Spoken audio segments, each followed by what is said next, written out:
James River Valley, Dakota Territory, August 1876. The sun was a hammer on an anvil of baked earth. The prairie grass, already cured to a pale gold, hissed in a wind that offered no relief, only a restless, dusty breath. In this immense flatness, any verticality drew the eye. A lone cottonwood, a distant butte, or a man standing upright against the sky. But Aino Takala was not standing. He was disappearing. Day after day, he was a fixture in the center of his 160-acre claim, but he seemed to be sinking into it. Armed with a heavy spade and a wheelbarrow, the Finn was methodically excavating a massive rectangular pit in the ground. The pile of dark, loamy soil grew into a small hill beside a hole that was now 6 feet deep, 30 feet long, and 18 feet wide.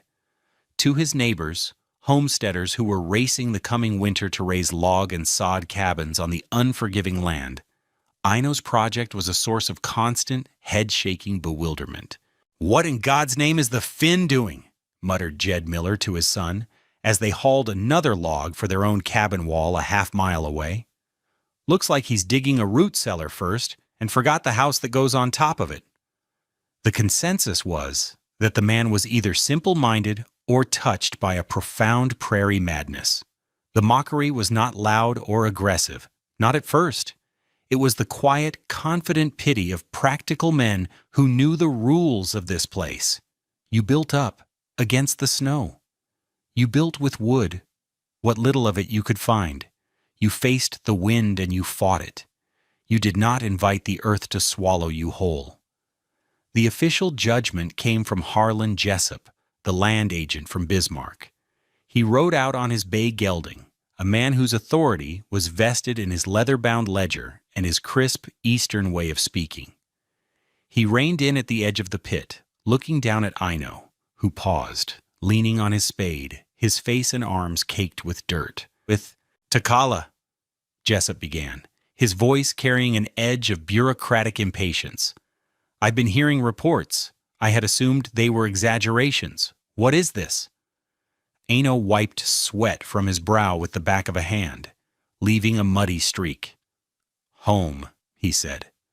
The single word was quiet, thick with his native accent. Jessup sighed, a sound of profound disappointment. "This is a hole in the ground. The Homestead Act requires improvements, sir. A proper dwelling. A 12 by 14 cabin minimum. This is a dugout. It's a temporary shelter at best. It is not a permanent residence suitable for a patent. Frankly, it is unfit." He gestured at the vast, empty prairie around them. "This land is for men who can tame it, Takala, not for men who wish to be buried in it before their time. If you cannot erect a proper structure, I may be forced to reassign this claim to a more capable settler." It wasn't just mockery anymore. It was a threat. The loss of the claim would mean the loss of everything. Jed Miller, who had wandered over, nodded in solemn agreement with the agent. "He's right, Aino. That thing will fill with water in the spring melt. It'll be a damp, cold grave in the winter. It's just not how it's done." Aino looked from Jessup's stern face to Miller's concerned one. He looked at the growing walls of his neighbor's cabin, a structure he knew would be a sieve for the winter wind. Then he looked down at the cool, dark earth he stood upon. He simply nodded, picked up his spade, and drove it into the soil. The work was his only argument. They called him a fool, digging his own grave. What did this quiet Finnish tar pit burner understand about the deep, abiding physics of the earth that the experienced land agents and seasoned frontiersmen had missed? What secret was hidden 6 feet below the sun-scorched, wind-scoured surface of the Dakota prairie? If you stick with me for the next few minutes, I promise you will learn about one of the most effective, yet misunderstood, methods of frontier survival. You'll learn how the ground beneath your feet can be a powerful ally against the cold, and why sometimes the most radical solution is the most logical one. If you appreciate stories of quiet ingenuity against overwhelming odds, consider subscribing to this channel and liking the video. And let me know in the comments, what's the strangest but most effective solution to a problem you've ever seen? Eino Takala was not a carpenter. He was not a farmer. In the old country, the vast forested lands of central Finland, he had been a tervanpolttaja, a tar pit burner. His life had been one of earth, fire, and pine. He didn't work with mortise and tenon joints. He worked with pits dug into the sandy soil, with controlled, smoldering heat, and with the slow, black alchemy that rendered sticky, preservative tar from resinous pine logs. His hands knew the heft of a spade, the texture of clay lining, and the peculiar way the earth itself could hold and direct heat. A tar pit was a vessel made of earth, an inverted kiln. The ground wasn't just something you stood on, it was a tool, an insulator, a container of thermal energy. He had brought his wife, Eino, and their two small children, Mari and Lisa, to America for the promise of land. 160 acres, a kingdom of soil. But their first winter in the James River Valley, in a hastily built, conventional log and sod cabin, had been a lesson in a new kind of physics, the physics of failure. That winter of 1875 had nearly broken them. The cabin was a box designed to trap heat, but it was a leaky, inefficient one. The wind, a constant, malevolent presence on the prairie, found every microscopic gap in the chinking between the logs. It forced its way in, a relentless thief of warmth. Eino burned through their entire woodpile, a precious resource hauled from the distant river breaks. By January, they resorted to burning dried buffalo chips and twisted bundles of prairie grass, which produced a fast, hot fire that died almost as quickly, leaving them colder than before. The scene inside was a portrait of misery. The cast-iron stovepipe would glow a dull cherry red, radiating a fierce but localized heat. You could scorch your hand holding it near the stove, yet 6 feet away, the air was frigid. Eino kept a pot of water on the stove not for tea, but so the steam would add a little moisture to the desiccated air, which cracked their lips and skin. The real problem was the floor. A simple dirt floor. It was a direct conduit to the frozen ground just inches below. The cold, wicked up relentlessly. Their breath, when they slept, would freeze into a fine white rime on the wool blankets pulled up to their noses. Maddie developed a deep, rattling cough that echoed in the small space for weeks. They survived, but Eino knew it was by a slim margin. He had watched the physics of his failure every day, and he swore he would not repeat it. The problem wasn't the cold, the problem was the design.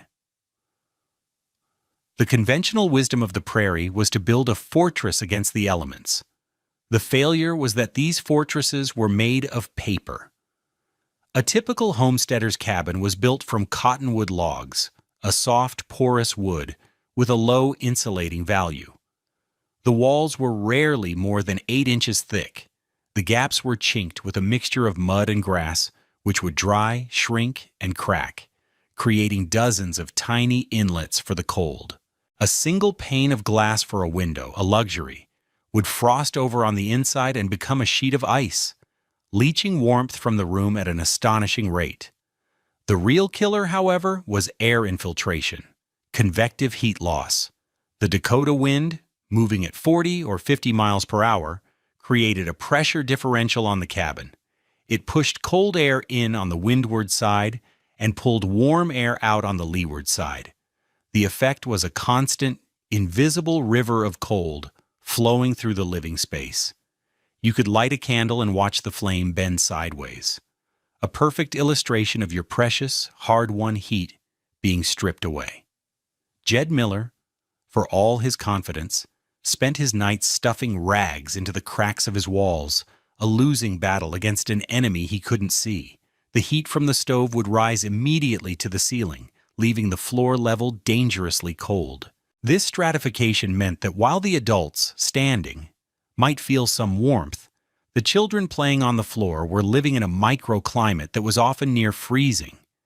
Families would huddle together, wrapped in every blanket they owned, their entire existence shrinking to a small circle of marginal warmth around a perpetually hungry stove. They were fighting a war of attrition against the second law of thermodynamics, and they were losing one armful of firewood at a time. Aino Takala had seen this fight, and he had decided the only way to win was to refuse to fight it on those terms. He would not build a fortress against the storm. He would build under it. The construction of the dugout was a feat of pure manual labor. Aino dug for 4 weeks, moving an estimated 1,500 cubic feet of earth by hand. Once the pit was excavated, he began the framing. He used the few precious cottonwood logs he had for the ridgepole and the main roof beams, spacing them 3 feet apart. Instead of planking, he laid a thick layer of willow branches and prairie grass over the beams, creating a dense mat. Then came the most crucial part. He laid the same sod he had cut from the ground back over the roof, creating a living roof 2 feet thick. He packed earth against the exposed north, east, and west walls, creating gentle berms that blended the structure into the landscape. The only part of the home that was truly a wall was the south-facing entrance. This was intentional. He built a heavy door of plank wood and framed 2 small windows, also facing south, to catch the low winter sun. A short, angled entryway with a second interior door created an airlock, a simple but brilliant feature that would prevent wind from ever blowing directly into the living space. From the prairie, the only signs of a dwelling were a small, grass-covered mound, a single stovepipe venting through the sod, and a wooden door set into the hillside. Harlan Jessup returned in late September, his face a mask of disapproval. He found Aino and Aino working together, fitting a window frame. Maddie and Lisa were playing on the giant pile of excavated earth, the only hill for miles. "Takala, I warned you," Jessup said, dismounting. His tone was final. "I am filing my report this week. I cannot, in good conscience, approve this burrow. It is an affront to the very idea of settlement and progress. It is not a house. It is a hole." Aino did not stop his work. He carefully tapped a wooden peg into place, his movements deliberate. Aino watched the land agent, her expression unreadable. "Mr. Jessup," Aino said, his voice even, without a trace of anger or pleading. "Progress is a warm child in February. Come back then." Jessup stared, flustered by the man's calm defiance. He shook his head, muttering about stubborn foreigners and wasted land claims. "You'll be frozen solid by January," he said, swinging back onto his horse. "Don't expect the territory to be responsible for your foolishness." He rode off, a rigid figure of authority, convinced of the Finns' inevitable, tragic failure. The mockery had curdled into an official condemnation. The validation, if it ever came, would have to survive the Dakota winter. To understand why Aino Takala was so confident, you have to understand the thermal battery beneath his feet. The enemy in a Dakota winter is not just the cold. It's the wild temperature swing and the wind. A log cabin is fully exposed to both. Its temperature is dictated by the ambient air, which can plummet from 20 degrees Fahrenheit to -30 in a matter of hours. The cabin is in a constant, losing battle with the outside world. Aino's dugout operated on a completely different principle. He had placed his home within the Earth's thermal mass. Below the frost line, the depth to which the ground freezes solid, which in the Dakotas can be 4 to 5 feet, the Earth maintains a remarkably stable temperature year-round. It hovers between 50 and 55 degrees Fahrenheit. It is a massive, passive reservoir of gentle, constant heat. By digging his floor 6 feet down, Aino had pushed his entire living space below that frost line. His floor and 3 of his walls were not exposed to the -30-degree air and 60-mile-per-hour winds. They were pressed against 55-degree earth. The heat loss through these surfaces was dramatically lower than through an exposed log wall. Think of it in terms of BTUs, or British thermal units, the standard measure of heat energy. A poorly chinked log wall in a high wind might lose thousands of BTUs per hour. The earth-sheltered wall of the dugout, by contrast, would lose only a fraction of that. The earth was acting as a massive free insulator. The sod roof was the second part of the system. 2 feet of dense soil and root mat has an R value, a measure of thermal resistance far superior to a simple wood roof. It also had immense thermal mass, meaning it absorbed and held heat, and crucially, it was airtight. The wind could howl over the top, but it could not penetrate it. Aino had created a system where the vast majority of his home's surface area was protected. The only significant points of heat loss were the south-facing windows and door, and the stovepipe.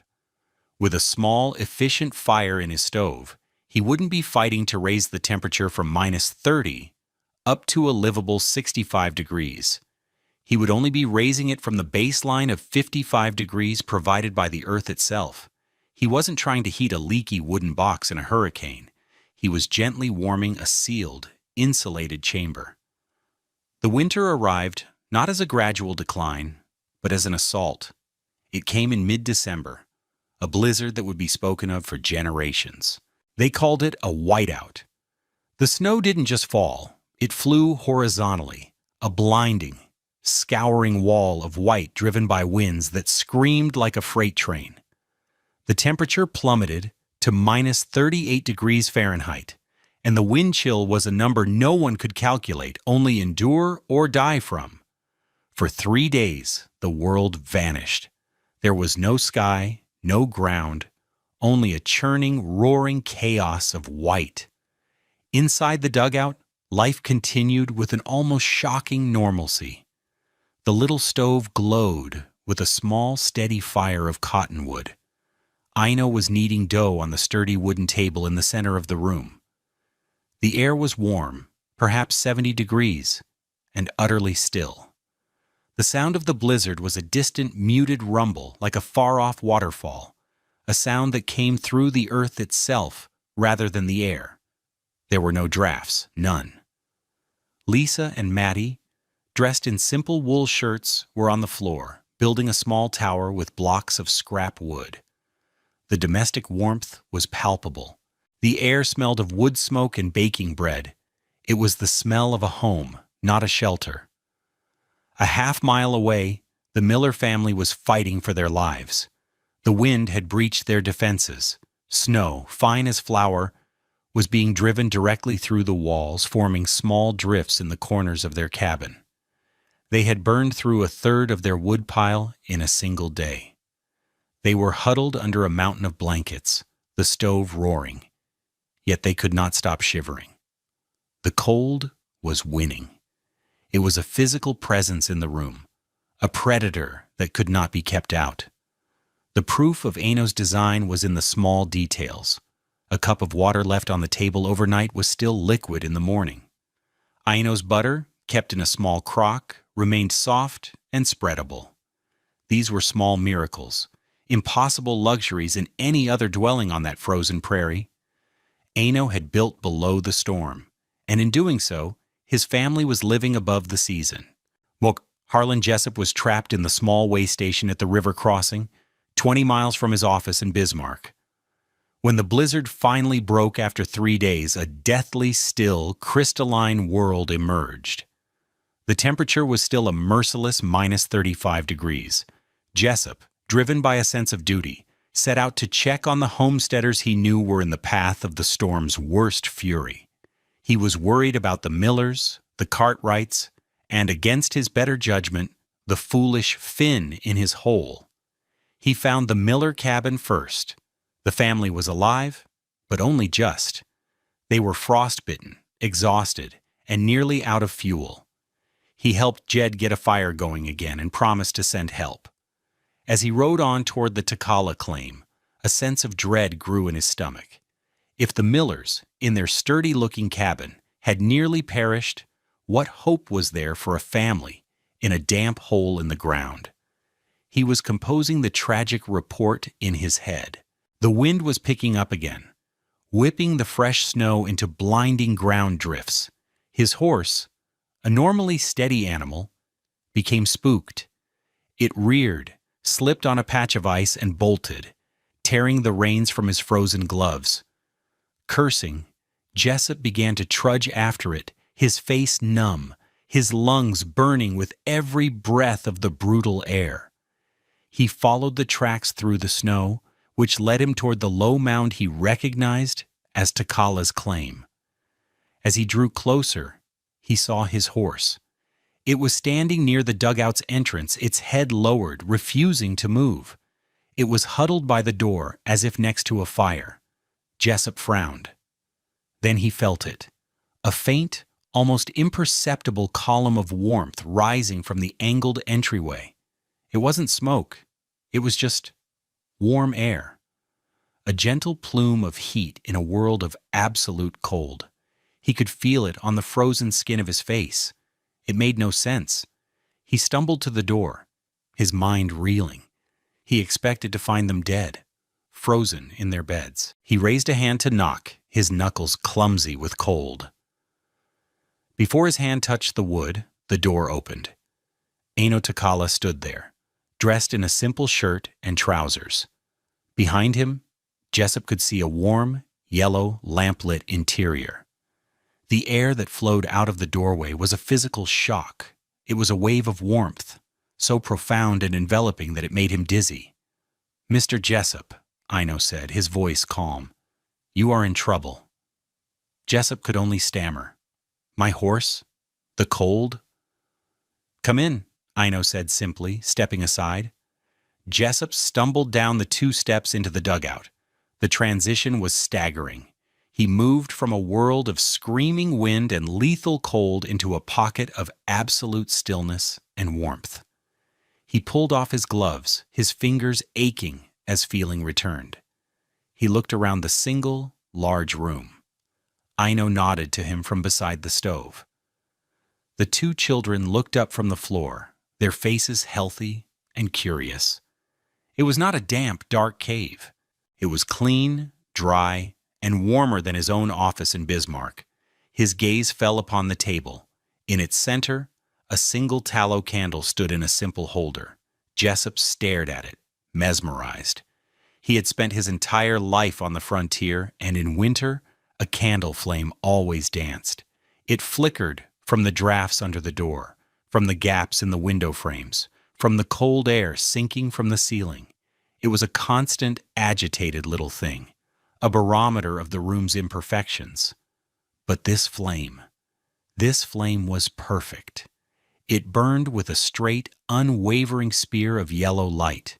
It was as still as a flame in a photograph, as serene and undisturbed as if it were under a glass dome. That silent, steady flame was the most profound argument Jessup had ever witnessed. It spoke of a home with no drafts, a shelter that had utterly and completely defeated the wind. It was proof. He looked at Aino, whose face showed no trace of triumph, only a quiet concern for his guest. Jessup felt the ice of his own certainty cracking within him. All his rules, all his experience, all his official proclamations, they were meaningless in the face of this warm, silent room and that impossible, steady flame. He finally found his voice, a low whisper of awe. "You didn't build a house, Takala." He shook his head, looking around the space, which no longer seemed like a hole, but like a sanctuary. "You built a harbor." Harlan Jessup became Aino Takala's most fervent advocate. His official report to the Territorial Land Office was a masterpiece of converted zeal. He described the dugout not as unfit, but as a subterranean dwelling of advanced and efficient design, perfectly suited to the extreme climate. He argued that Takala had not merely fulfilled the requirements of his claim, he had exceeded them by demonstrating a new path to survival on the prairie. The story of the Finns' warm home spread. It was Jessup who brought a U.S. Army quartermaster, Captain Davies, out to the claim the following spring. Davies, a practical engineer tasked with housing soldiers through the brutal winters at remote forts, was immediately impressed. He spent a day with Aino, sketching the design, measuring the dimensions, and taking copious notes on the orientation, the sod roofing technique, and the airlock entry. That fall, the Army built 2 experimental Takala dugouts as winter quarters at Fort Abraham Lincoln. The fuel savings were astonishing. The structures required less than a third of the firewood of the above-ground barracks to maintain a comfortable temperature. By 1880, a dozen families in the James River Valley had adopted variations of Aino's design, and the U.S. Army had incorporated the principles into its official manuals for construction in the Northern Territories. The mockery had lasted a season. The validation was being written into the blueprint of the West. The quiet wisdom of the Finnish tar burner anticipated modern building science by a century. His dugout was a brilliant, intuitive application of principles we now call earth-sheltered construction, passive solar design, and the use of thermal mass. Modern homes built into hillsides use the same idea, letting the constant temperature of the earth do the bulk of the insulating work. Super-insulated houses today focus on creating an airtight envelope, precisely what Aino achieved with his sod roof and airlock entry. The south-facing windows that captured the low winter sun were a form of passive solar heating, a concept that architects would not formally name and celebrate for another 75 years. Aino Takala had no scientific vocabulary for these concepts. He had something more fundamental, a deep, hands-on understanding of how heat moved and how the earth held it. There is a lesson in the soil of the James River Valley. The American frontier narrative is often one of conquest, of taming the land, breaking the sod, fighting the elements, and imposing human will upon a hostile environment. The log cabin, standing tall but vulnerable on the plains, is the perfect symbol of that struggle, a defiant but often failing assertion of man against nature. Aino Takala's story offers a different wisdom. It suggests that survival and ultimately progress comes not from confrontation, but from intelligent accommodation. He looked at the prairie's greatest strengths, its endless earth, its thick mat of sod, and turned them into the components of his shelter.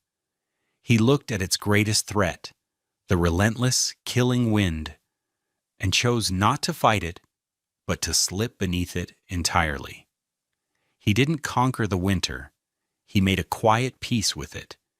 His genius was not in defiance, but in humility. He chose to build below the storm, but in doing so, he learned to live above the season. Thank you for joining us for this story of frontier ingenuity. If you found it valuable, please subscribe and press the like button to help us share more tales of forgotten innovators. We'd love to hear your thoughts in the comments. What other historical building techniques do you find fascinating? Your engagement helps our channel thrive. Disclaimer: this video presents a historically inspired reconstruction for educational and storytelling purposes. The characters, names, and specific events depicted are fictional, but the techniques and principles are based on real historical practices of building sod houses and dugouts on the American frontier. Any application of these or similar building techniques today should be done in accordance with modern building codes, safety guidelines, and engineering standards. This content does not constitute professional, technical, or legal advice.